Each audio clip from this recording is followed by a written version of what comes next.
invista onde dá mais retorno. Seus talentos naturais. Talentos para o Sucesso. O podcast para quem deseja aumentar seus resultados, focando no seu jeito natural de sentir, pensar e agir. Olá, olá, seja muito bem-vindo a mais um episódio do podcast Talentos para o Sucesso. Eu sou o frequente Rodrigo Ferreira e estou aqui com a Relacionamento Rebeca Maia. Oi, gente, agora sim, relacionamento. Tá até de azulzinho, ó, em homenagem ao relacionamento. Comemorar, viu? Comemorar o top 1 de 2023. Muito bom. E ela que usou muito os seus talentos em 2023, Margarida Dias. E aí, Margarida? Olá a todos, olá Rodrigo, olá Rebeca. Usou muito seus talentos esse ano, Margarida? Por acaso, na reflexão rápida que fiz, acho que alguns eu limei em vez de... A forma como usar tornou-se diferente. Acho que foi mais isso que aconteceu este ano. Muito bom. Eu também, esse ano também eu vou mais ou menos nessa linha aí sua. Foi um ano bem atípico para mim. Bom, a gente vai falar disso daqui a pouco. O importante é agradecer a sua presença aqui, ouvindo esse podcast, ouvindo mais esse episódio do Talentos para o Sucesso. Lembrando que se você está chegando aqui pela primeira vez, você deve nos seguir, clicar aí no botão de seguir, de follow, de inscrever-se, dependendo de onde você está. Se você estiver no YouTube ou no Spotify, você vai ter caminhos diferentes para nos seguir. Mas é importante que você nos siga, porque assim você vai receber todos os episódios que a gente publicar aqui, por exemplo, em 2024. E assim você vai saber como usar os seus talentos de maneira produtiva em 2024. Também é importante que, se você já nos segue, ou mesmo que tenha começado a seguir agora, que você nos compartilhe, porque a gente gosta de ser ouvido por outras pessoas e levar para outras pessoas informações aqui de como as pessoas podem usar os seus talentos e colher frutos disso, né? E se você já nos segue, já gosta da gente, tá, por exemplo, naquele grupo grande de ouvintes que o Spotify apontou como sendo, tendo o Talentos para o Sucesso como podcast número 1 na sua lista de podcasts, ou entre os top 5, ou entre os top 10, vale a pena considerar nos apoiar lá no apoia.se/TPS, onde você pode, além de garantir a existência aqui do Talentos para o Sucesso, você pode também pedir temas, escolher o que você quer ouvir, pedir para a gente falar sobre o teu relatório de talentos, pedir para a gente falar sobre um tema de talentos específico, enfim. Você tem direito ao que eu chamo de fura-fila, porque você fura a fila de temas e escolhe o tema que você quer que a gente trate aqui. Então, tem um QR Code aí na tela em algum lugar que você pode apontar a câmera do seu celular e ser levado lá para a nossa página do Apoia-se, ou então você pode clicar na descrição desse episódio aí embaixo e você vai ver ali o link apoia.se/TPS, ou digitar esse link no teu navegador, você vai cair lá na nossa página do Apoia-se e vai entender melhor lá o que é esse apoio. Eu queria desafiar todo mundo que está ouvindo a gente a agora entrar na página do Apoia-se, tá? E ver o que tem lá. Depois você decide se você quer ou não apoiar. Mas o desafio agora é que você entre lá e veja a nossa página de apoiadores. Bom, colocado todas essas informações aí, hoje a gente vai falar de fazer um recap, uma retrospectiva aqui de 2023, para a gente falar sobre como que nós usamos os nossos temas de talentos esse ano. Mas para isso, a gente vai usar como gancho e como chamada aqui para esse papo uma postagem recente da Gallup lá no LinkedIn, né, do perfil, na página ou do perfil, deixa eu ver, é uma página. Na página do Clifton Strengths, lá dentro do LinkedIn, onde foi postado a frequência dos temas de talento de 2023. O que é isso? As pessoas em 2023 fizeram o assessment, fizeram o Clifton Strengths, que você provavelmente já fez. Se não fez, vale muito a pena fazer. E aí, a Gallup vai coletando esses resultados desses assessments e vai catalogando, ranqueando os talentos que aparecem mais, os temas de talentos que aparecem mais. E aí ela tem uma relação disso no decorrer do tempo, mas ela publicou agora, essa semana, o resultado dela de 2023, ou seja, o ranking dos talentos que aparecem mais nos relatórios das pessoas que fizeram o Clifton Strengths em 2023. E o que é legal é que se a gente comparar com o que era conhecido já como os talentos mais frequentes da história, no decorrer dos anos, né, de todo mundo que fez o relatório, a gente tem algumas mudanças, uma delas muito interessante. E é disso que a gente vai falar e como é que isso impacta de fato nas pessoas, né?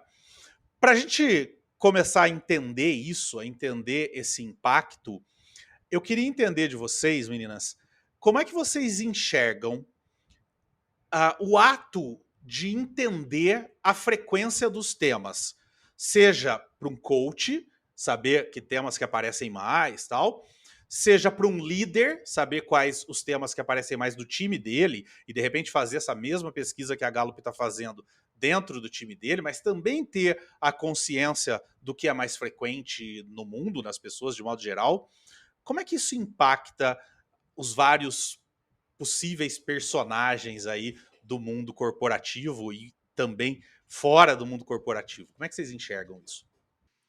Bom, quando eu vi a postagem, né, eu lembrei muito do processo para líderes, né? Então, quando eu trabalho no processo para equipes, né, principalmente para a metodologia dos pontos fortes numa equipe, eu sempre levo esse processo de frequência. Então, quando eu vi o resultado, né, o primeiro pensamento foi: qual a importância disso, né? E aí eu me conectei muito com o que eu faço quando eu trabalho com a metodologia dos pontos fortes para a equipe, né? A importância disso para um gestor.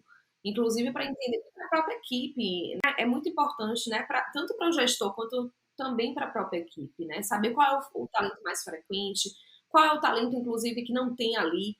Então, o que é que a gente tem que buscar de parceria, inclusive com outros setores. Então, eu sempre busco trazer essa perspectiva, tanto do DNA da própria equipe, então qual é o DNA geral daquela equipe, quanto também quais são os talentos mais frequentes. E a gente percebe, né? A gente que trabalha com o coach, que trabalha com treinamento baseado em pontos fortes, a gente percebe que a própria equipe ali muda de acordo com a frequência do talento. Não sei se vocês percebem verdade. na prática. Sim, sim. E eu percebo muito isso. Às vezes, quando eu estou trabalhando com duas equipes ao mesmo tempo, eu percebo nitidamente, de acordo com a frequência do talento, como muda a dinâmica, inclusive, do treinamento. Então, sim. isso muda também a dinâmica de trabalho. Então, por isso que eu vejo que é muito importante a gente entender a frequência, tanto o mais frequente quanto o menos frequente, para a gente entender também como é que a gente trata em termos de engajamento, em termos de motivação daquele time, em termos de desafios, como é que você desafia aquele time, como é que você engaja ele para novas mudanças. Então, isso é bem importante para que a gente traga esse viés aí, principalmente para o gestor, mas também para a equipe.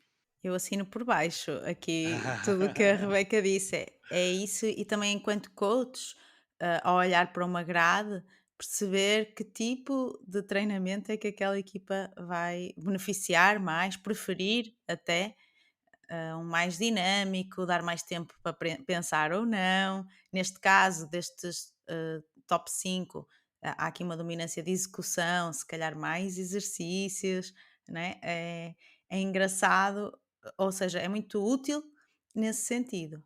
Agora eu confesso, eu não sei como é que é para vocês, mas eu confesso que esta postagem para mim, ou seja, quais são os mais frequentes de 2023, eu vejo mais como uma curiosidade interessante do que outra coisa, não é? Ou seja, pode no máximo pôr-nos numa postura em que estamos à espera que a maioria das pessoas tenha aqueles comportamentos ou aquelas preferências de acordo com estes top 5, mas anual é muito. Eu ainda tentei pensar por geração, era engraçado termos esses resultados, mas nós não fazemos ideia da idade das pessoas que fizeram este ano, não é? Exato. Eu acho que eu concordo plenamente com você.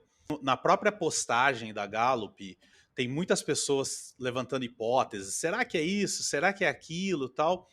E a grande verdade, isso é uma coisa muito interessante da Gallup, que pelo menos eu acho muito interessante, mas que frustra algumas pessoas, que é o seguinte: a Gallup nem sempre tem a intenção de explicar os dados. Ela tem a intenção de levantar os dados, né? Então, é muito legal que nessa minha experiência treinando empresas com cursos diversos relacionados aos talentos, muitas vezes eu recebi perguntas do tipo: ah, mas por que que esse tema aparece mais? Será que é por tal coisa? Será que é por, né? E aí as pessoas esperam uma resposta, né? As pessoas esperam que você diga: olha, é porque nós pesquisamos e descobrimos que a nova geração e não sei o que, tá? E aí de repente eu viro e falo: não fazemos a mínima ideia, né? E tem coisas assim, por exemplo, quando durante a pandemia a Gallup levantou 4 necessidades dos liderados, né, e apontou isso, e eu levei isso para algumas empresas. Muitas vezes nessas empresas as pessoas me perguntaram: mas por que essas 4? Né? E aí eles esperam uma resposta que tenha algum embasamento lógico ou qualquer coisa do tipo. E aí quando eu digo: olha, porque perguntou-se e as pessoas responderam, e aí juntando, filtrando e analisando todas as respostas, essas são as 4 mais frequentes. Mas será que tem a ver com a pandemia? Não sei. Será que tem a ver com. Não sei. Né? A Gallup nem sempre tem a intenção de explicar.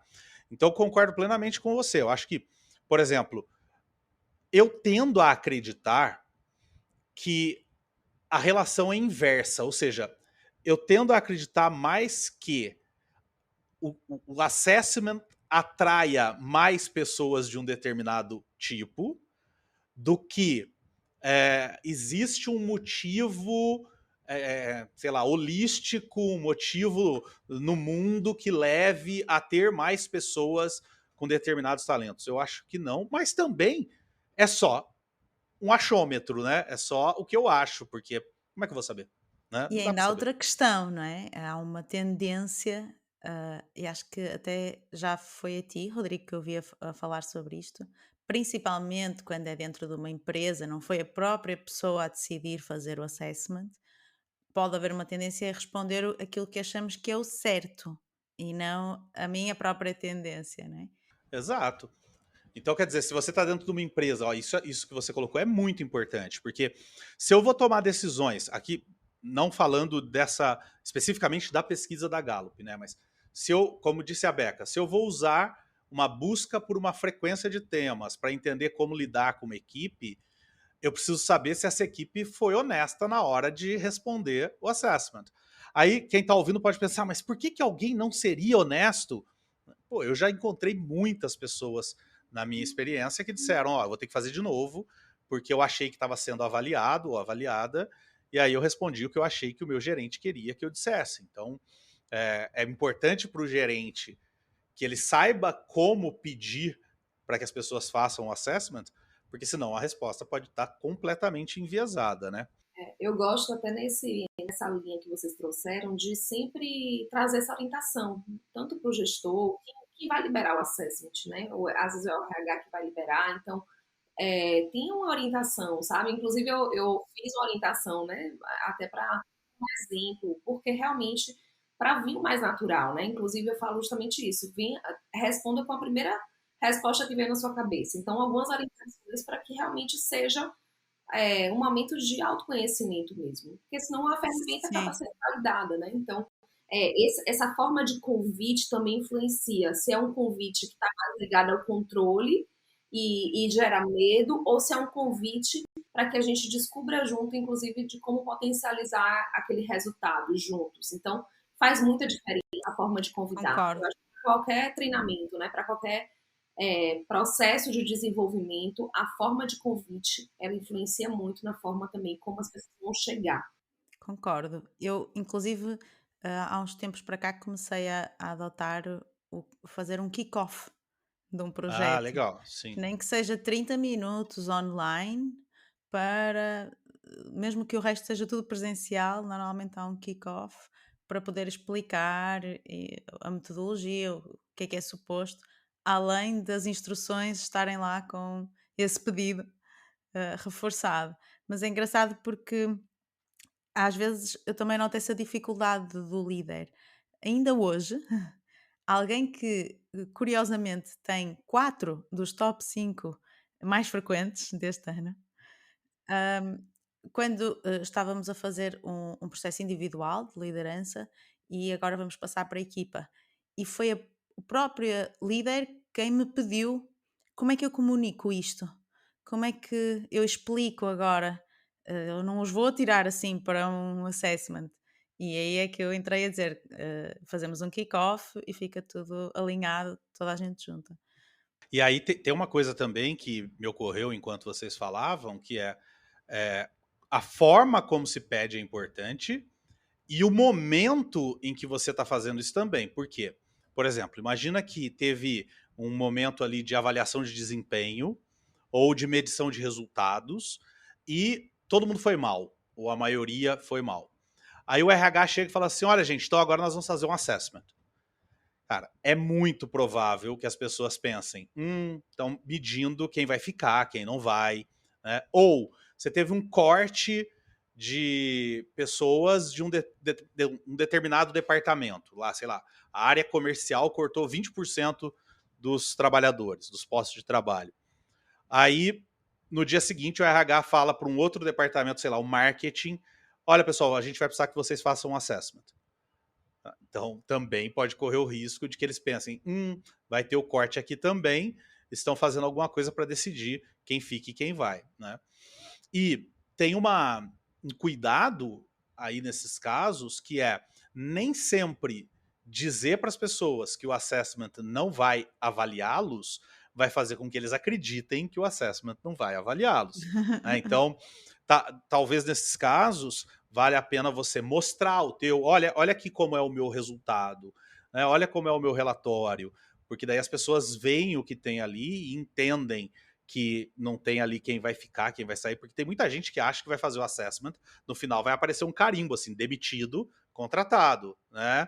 E então você mostra, olha aqui como mostra, faz um kick-off mostrando, contando o que vai ser o processo de desenvolvimento, porque senão pode correr o risco mesmo de sair enviesado o resultado, né?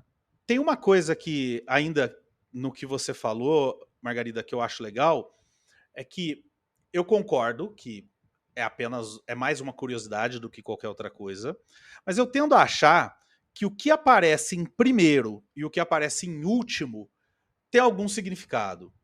Ou pelo menos assim, o que aparece em primeiros e últimos talvez tenha algum significado, ou melhor, não um significado, mas sirva um pouco mais como direcionamento.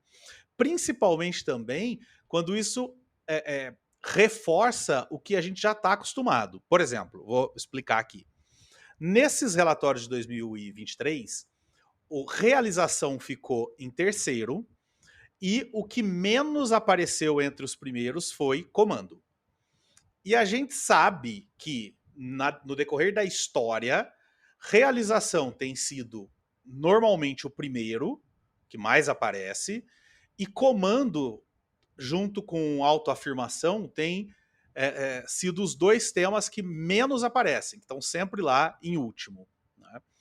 Então eu acho que esse pode ser útil, essa informação que a Gallup publica, mas no sentido de mostrar, olha, existe uma consistência do que a gente tem visto no decorrer do tempo e o que a gente viu esse ano. Então eu acho que, para mim, menos chamou atenção a mudança da ordem, por exemplo, o relacionamento aparecer em primeiro como tema que mais apareceu nos relatórios, e o realização em terceiro. Isso me chama menos atenção, que é o que chamou a atenção de muita gente no post, por incrível que pareça. E a mim me chama mais atenção o fato de que o realização está ali, por exemplo. Me surpreenderia, exato, me surpreenderia negativamente se, por exemplo, realização não tivesse ali ou tivesse ficado entre os últimos, porque aí não é esperado em estatística que uma coisa mude tanto se eu estou medindo a mesma coisa. Aí a gente teria que questionar a ferramenta, a régua que está sendo usada para medir. né? Então, isso me chamou muita atenção. Uma consistência, por mais que com uma mudança na ordem, mas uma consistência do que a gente vem percebendo no decorrer do tempo com essa ferramenta, né? Sim, dá uma segurança, não é? Exato.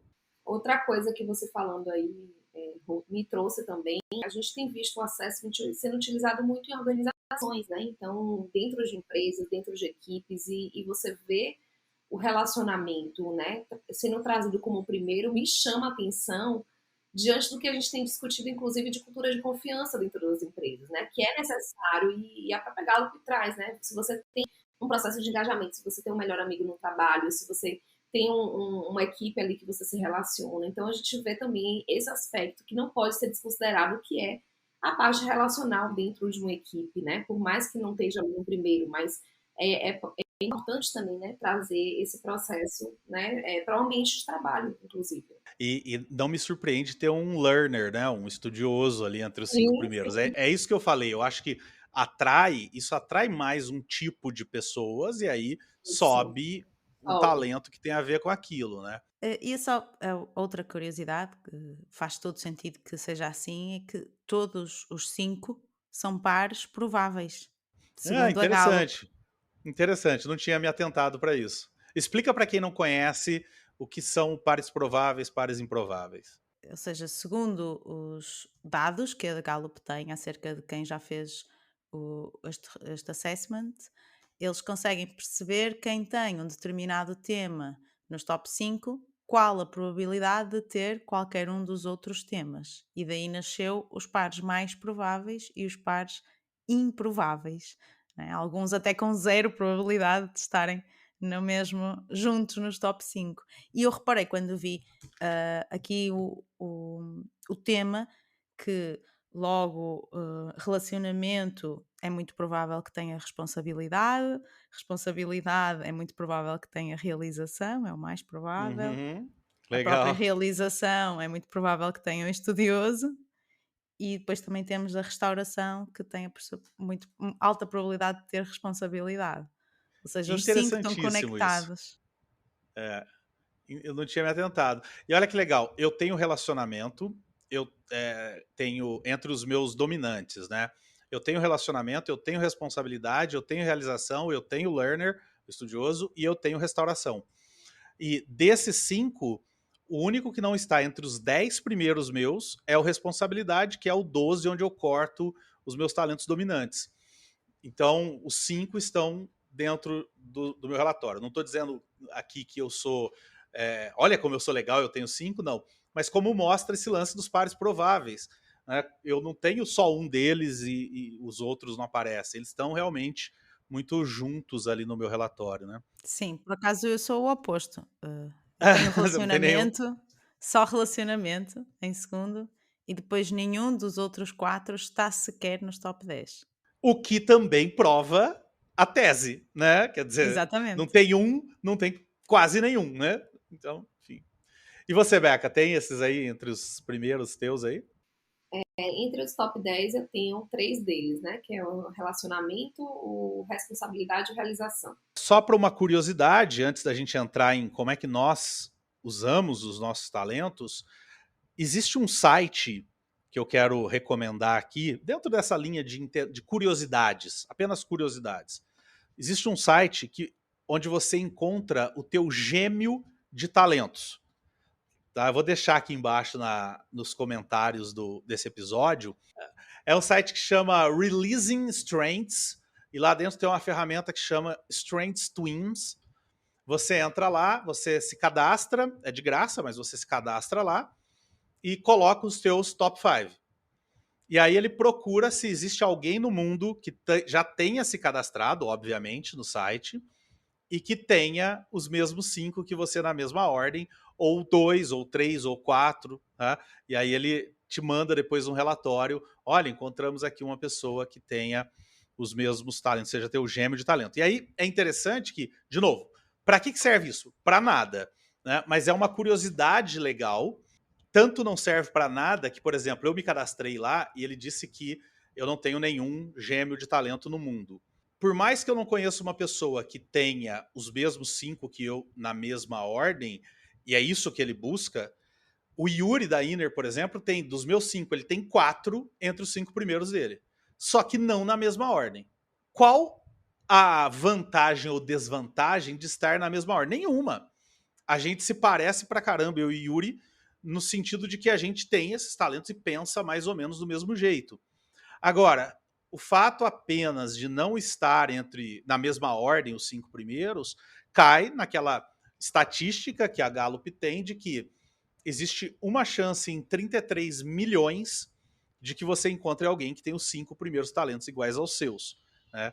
E como esse dado chama muita atenção, de novo, em termos de curiosidade, já vou mandar mais 2 aqui para vocês. O primeiro e a chance de alguém ter os 10 primeiros talentos iguais aos seus e na mesma ordem é de uma pessoa a cada 60 mil vezes a população do planeta Terra. Tá? E a probabilidade de você ter os 34 temas de talentos na mesma ordem, o que só nesse caso te faria ser mais ou menos igual, ainda não seria igual, porque você teria os 34 temas e não os mesmos talentos dentro dos temas, né? É uma probabilidade que tende a nada. Então, é um número gigantesco, ou seja, não tem nem na Terra, nem em outros planetas habitados essa quantidade de pessoas. E isso, eu acho legal trazer isso, essa história do gêmeo de talento, por 2 motivos. Primeiro, porque é uma curiosidade, a gente está trazendo essa curiosidade aqui, mas também para você entender o quão único a gente é no mundo e o quanto esse relatório não coloca a gente em caixinhas, mas, pelo contrário, ele mostra pra gente que a única forma da Margarida ser a melhor Margarida Dias do mundo é ela ser quem ela é. Não tem jeito dela tentar ser a Margarida copiando a Rebeca ou copiando o Rodrigo. Não vai ter sucesso.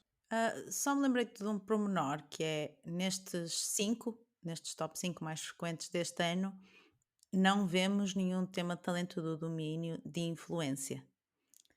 E muitas vezes, quando vemos top 5 aparecem assim, as pessoas trazem a pergunta, então isso quer dizer que eu não sei influenciar pessoas?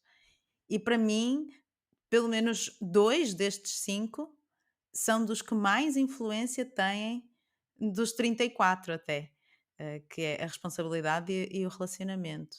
Ambos trazem muita confiança de maneira diferente, então combinados é uma explosão de confiança, não é? Os 2 combinados, e isso é uma das grandes formas de influenciarmos outras pessoas.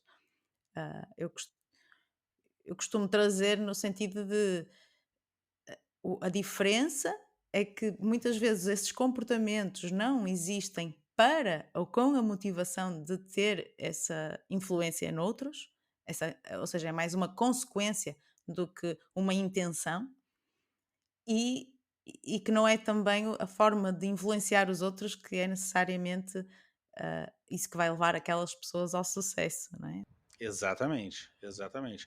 Eu costumo dizer que a pergunta certa não é se eu influencio ou não, se eu me relaciono ou não, e talvez nem a primeira pergunta seja como, né, influenciar ou como me relacionar. Que sim, é uma pergunta importante, mas eu acho que a primeira pergunta útil é como que eu influenciei pessoas no passado? Como que eu me relacionei no passado? Como que eu aprendi no passado? Como que eu executei coisas no passado? Quer dizer, todo mundo fez essas 4 coisas no passado. E aí eu acho que o primeiro passo, né, a melhor pergunta, eu sempre falo isso para as pessoas, é muito comum quem, por exemplo, aconteceu recentemente, uma pessoa chegou até mim com um relatório onde entre os 10 primeiros ele tinha 6 de relacionamento e nenhum de influência nem de execução. Tá? Era relacionamento e pensamento estratégico.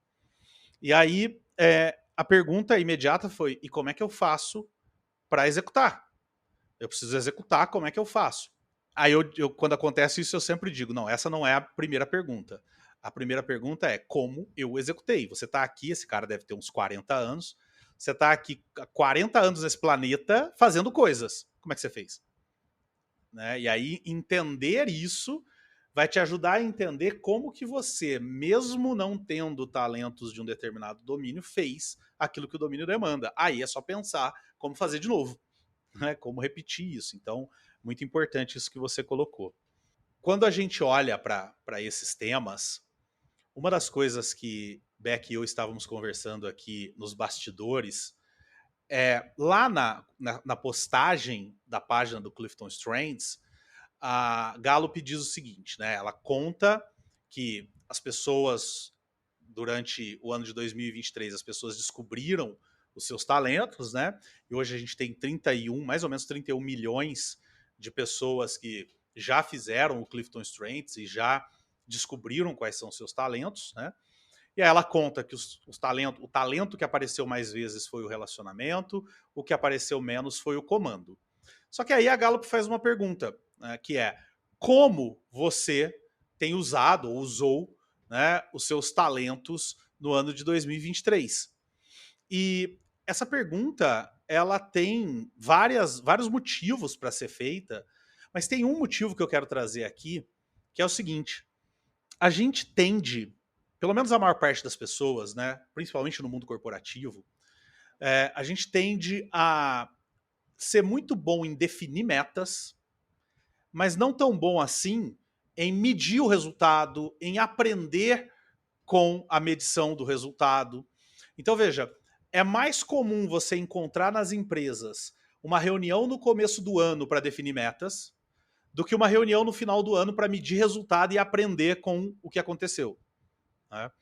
Só que aprender com o que aconteceu é fundamental para que você defina metas para o próximo ano, né? Talvez, eu costumo dizer também que meta é feita para não ser batida, porque senão não era meta, era previsão, né? Era mãe de Ná, que no Brasil, Margarida, a gente tinha uma vidente muito famosa chamada Mãe de Ná, e então aí é Mãe de Ná, aí não, vai acontecer tal coisa. Não, a meta é feita para errar, só que você tenta errar menos, né? Errar o mínimo possível. Consequentemente, a distância entre o que você atingiu e o que você tinha previsto, essa diferença é o aprendizado. O que eu aprendi durante esse ano que me faz compreender esse não atingimento, e aí eu considero isso no próximo planejamento do próximo período para fazer um planejamento onde eu acerte mais ou erre menos. Eu gosto de dizer sempre erre menos para não frustrar, porque tem gente que não define metas porque ele fala, eu vou errar mesmo. Sim, essa é a intenção. Você vai errar, só que você tem que tentar errar cada vez menos. Eu costumo dizer que a meta serve só para dar uma direção e ajudar-nos a definir o plano mais eficiente possível. Ou seja, porque isso é que vai nos obrigar não só, lá está, a aprender porque é que esse plano não foi suficiente, se não foi, mas também a crescer de alguma forma enquanto o executamos. É só uma desculpa para termos o plano mais eficiente possível. Com Exato, uma maravilha. direção.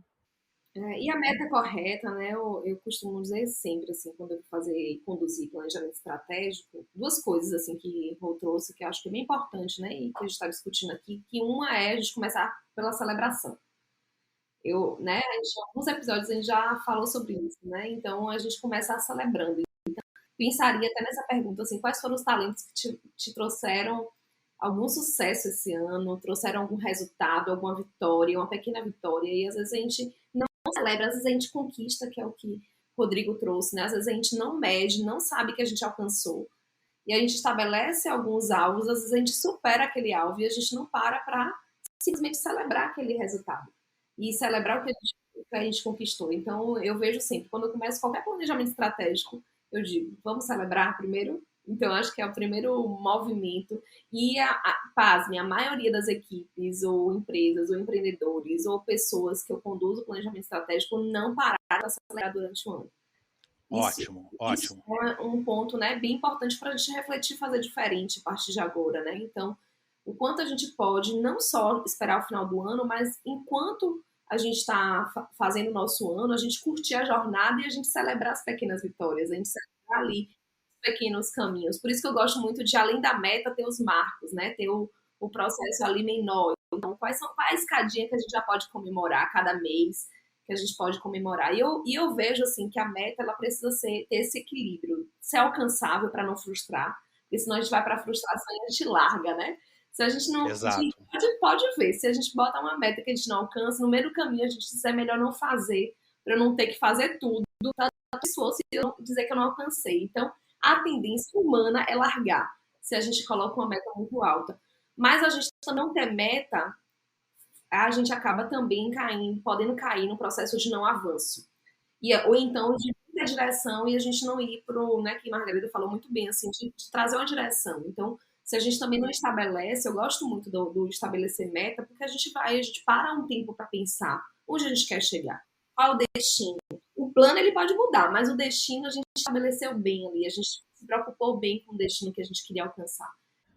Inclusive, eu quero lançar um desafio aqui, que é para todo mundo que está ouvindo a gente, eu quero desafiá-los a pegar um papel, escrever seus 5 talentos e colocar na frente um motivo que eu tenho para celebrar desse ano relativo a cada um dos talentos.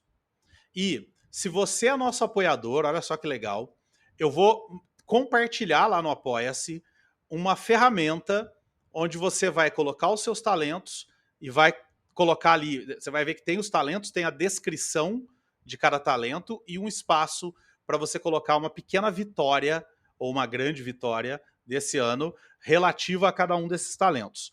E quem quiser depois compartilhar aí embaixo nos comentários no YouTube ou na caixa de comentários aí do Spotify, ou até em uma das nossas redes sociais, principalmente lá no Instagram, Talentos para o Sucesso, quiser compartilhar essas vitórias, a gente vai ficar muito feliz de ouvir o que vocês têm feito. Então, concordo plenamente.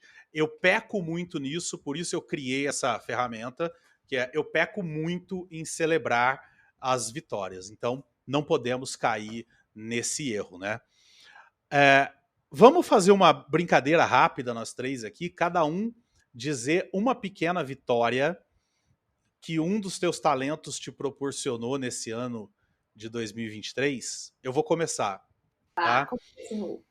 E eu vou, como eu pensei nisso agora, então eu vou olhar de trás para frente e vou puxar algo mais recente, que é o meu talento ativação, que é o meu 6º talento, que durante as últimas semanas aí desse mês, né, do último mês e desse mês agora, eu tenho enfrentado uns desafios muito grandes na minha vida pessoal, e quando eu me senti com motivos ou até pressionado a encolher, a desistir, a ficar mal e tudo mais, o meu talento ativação é o que me move a dizer, vai lá, faz alguma coisa, começa, né? É a fagulha, eu adoro essa expressão da Gallup, eu sinto dentro de mim essa fagulha do ativação, então uma pequena realização, não tão pequena assim, do meu talento ativação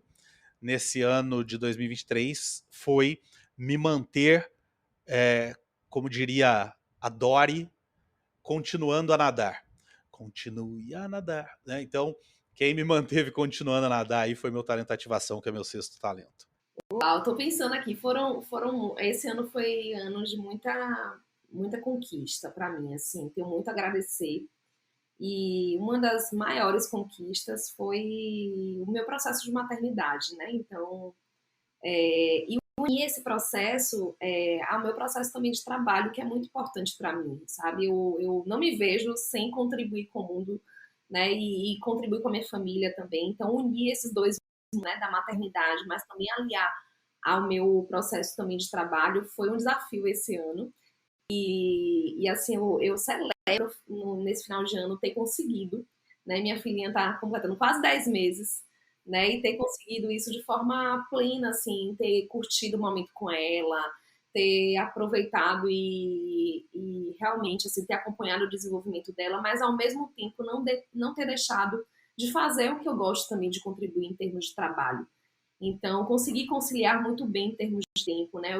Os meus projetos principais, fazer boas escolhas também, como eu tenho responsabilidade de realização juntos e relacionamento, então é realmente às vezes difícil dizer não para algum projeto, mas eu consegui dizer não para alguns projetos que faziam sentido naquele momento, dizer sim para os que faziam sentido. Então, isso foi uma grande vitória assim para mim, e eu usei muito o meu estratégico para isso. Usei muito o meu estratégico, olhando para o que realmente fazia sentido, fazia realmente o que importava, o que, é que tinha a ver com os meus valores. Então, estou me sentindo bem realizada esse ano, com muitas conquistas em relação ao trabalho, mas também em relação.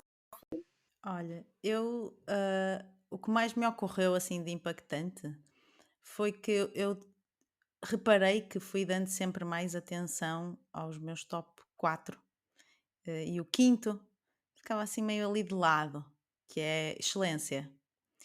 E acho que foi mesmo a forma como eu percepcionei no dia a dia, ou seja, durante muito tempo eu tinha só algumas pistas de como realmente ele estava lá, mais até do passado, comportamentos meus, que era evidente que a excelência estava lá, mas eu não o conseguia ver no meu dia a dia. Ou seja, para mim era estranho ele estar em quinto, parecia que o sexto aparecia mais.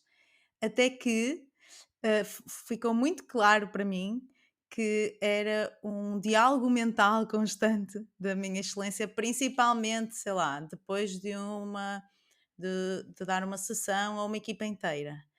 A excelência a seguir começava a debitar tudo aquilo que eu não disse, que não fiz, que podia ter feito melhor.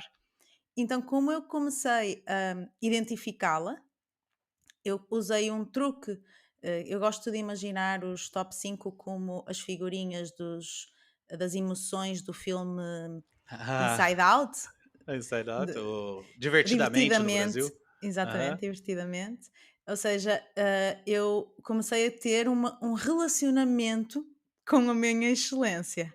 Ou seja, quando ela vinha falar comigo, eu comecei a dizer: calma, eu não, eu só falo contigo com o desenvolvimento também aqui na mesa, que é o meu quarto, que é muito mais paciente, mais tranquilo. Então eu só quero falar com um quando o outro também estiver. Então foi quase como se eu tivesse educado a minha excelência, no sentido de eu quero ouvir o que tu tens para me dizer, porque eu sei que é importante, então eu vou deixar esse tempo para fazer essa reflexão, mas eu quero que essa conversa seja tida com respeito e não como uma tirana que estava dentro da minha mente a fazer-me sentir mal pelo meu trabalho, a não me permitir muitas vezes celebrar. Tinha feedback do cliente, às vezes de parceiros, quando tinha sido feito em parceria, e mesmo assim parecia que era mais alta a voz da excelência do que aquilo que faltou. E quando eu consegui, o que eu acho que aconteceu este ano foi eu passei a ter uma relação diferente, mas sem a desligar. Continuo a utilizá-la, mas de uma forma muito mais intencional, no fundo, não é? Com a intenção dela me poder ajudar em vez de me castigar, vamos dizer assim, diariamente. Muito bom, muito bom. Então, tá aí exemplos para você que está nos ouvindo do que você pode contar para a gente aí na nossa caixa de comentários aí sobre como que você pode celebrar um ou mais dos seus talentos aí em 2023. Muito bem, então com isso a gente encerra esse episódio que é o último episódio de 2023. Agora a gente vai tirar umas pequenas fériasinhas, uma pausazinha de 2 semanas. É só para vocês ficarem com saudade, né, Rô? É para ficar com saudade, uma saudadezinha pequena, mas vai ficar. Além do que vai ser, você vai estar no Natal, que é dia 25, 26 ali, né, dia 26 de dezembro, e você vai estar nas festas de Ano Novo no dia 2. Então, a gente também. Então, a gente não vai estar aqui com você nesses dias, mas no dia 9 de janeiro a gente volta com o próximo episódio. Sugestão minha que eu quero dar para vocês é: se sentirem muita falta da gente, pega aqueles principais episódios que você curtiu durante o ano e ouve de novo. Né? A gente fez um episódio que eu vou deixar aqui embaixo nos comentários, que é onde eu, Rebeca e Marcelo, nós escolhemos os melhores episódios até aquele momento do Talentos para o Sucesso, quem sabe você escolhe agora aí os teus episódios favoritos. Coloca aí nos comentários, manda pra gente lá no Instagram e quem sabe a gente voltando em janeiro, no dia 9, a gente não faz um episódio para vocês sobre os top 10 episódios que vocês curtiram ouvir nessas 2 semanas que a gente vai estar descansando. A gente vai estar descansando, mas carregando pedra, tá? Porque a gente vai estar nas redes sociais, recebendo comentários de vocês, a gente vai estar acompanhando o que vocês curtiram, não curtiram, feedback e tudo mais durante essas 2 semanas, mas a gente volta a se falar, então, no dia 9 de janeiro. E com isso, eu deixo os meus desejos de Feliz Natal, que você tenha um Natal excelente, tenha um ano de 2024 melhor ainda do que foi 2023 para você, com muita realização e principalmente com muito uso dos seus talentos. E deixo um beijo. Boas festas a todos. Aí com calor, aqui com frio. Boa. Que inveja. Festas, um Feliz Natal, um Feliz Ano Novo. Aproveitem para estar com a família, estar com quem você gosta, com amigos e celebrem muito. Nada de cobrança. A gente tem um novo ano que a gente pode fazer muito mais e repetir também o que a gente fez de muito positivo, mas celebre. Não deixe de tirar um tempo aí no final do ano para celebrar. Eu estarei celebrando, o Rô também, Margarida também. A gente vai tirar pelo menos um tempinho para celebrar. E exatamente. Também a celebrar o que você usou dos seus talentos. Então, fica esse episódio aí para você poder celebrar e que em 2024 você use muito mais os seus talentos também. E quem sabe, no começo de janeiro, a gente faça e traga aqui para vocês um episódio com o outro lado da moeda. Agora que você já comemorou, quem sabe em 2024, no comecinho do ano, a gente traga para vocês um episódio sobre como definir as suas metas para o ano de 2024 e como conectar os seus talentos com essas metas que vocês vão definir.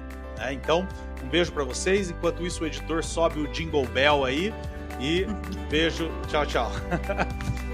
Tchau, tchau. Bom ano. Obrigado por ter ouvido o podcast Talentos para o Sucesso. Acesse nossos sites talentosparosucesso.com.br para mais informações sobre como assinar gratuitamente esse programa em seu aplicativo de podcasts favorito e não perder nenhum episódio. Precisando de coaching ou treinamentos, entre em contato, diga que é ouvinte do podcast e receba um belo desconto. Quer ter ainda mais sucesso? Crie parcerias, compartilhe esse podcast com seus contatos e vamos juntos melhorar o mundo.